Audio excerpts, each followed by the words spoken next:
पोल के नतीजे जो सामने आ रहे हैं, हाँ, उसके हिसाब से झारखंड में बीजेपी गठबंधन की सरकार बनती हुई नजर आ रही है। कांग्रेस गठबंधन यानी जेएमएम गठबंधन को 25 से 30 सीट मिलने का दावा किया जा रहा है देखिए एग्जिट ये पोल के अनुसार। एग्जिट पोल पर हम लोग विश्वास नहीं करते हैं। पिछली बार आपने लोकसभा चुनाव में देखा कि कहाँ कुछ हुआ कुछ, और इस तरह से हर चुनाव में किसी पर्टिकुलर किसी गठबंधन की तरफ जो रुझान दिखाया जाता है, ये टीवी चैनल में आजकल इस तरह की चीजें आ रही हैं जिसका कोई औचित्य नहीं है।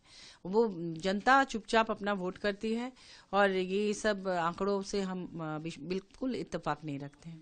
क्या लगता है झारखंड की जनता ने बहुमत दिया? बहुमत बिल्कुल हमारे जो इंडिया गठबंधन को दिया है।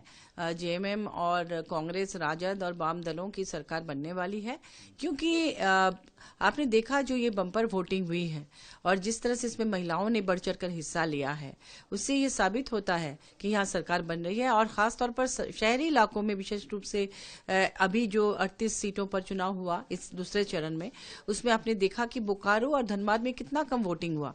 तो शहरी वोटर आमतौर पर माना जाता है कि इसमें भाजपा का आधिपत्य ज्यादा रहता है शहरी इलाकों में, तो वहां पर वोटिंग बहुत कम हुई है। उनके वोटर तो निकले ही नहीं है, और जो निकले हैं वो झारखंड मुक्ति मोर्चा और इंडिया गठबंधन के वोटर हैं।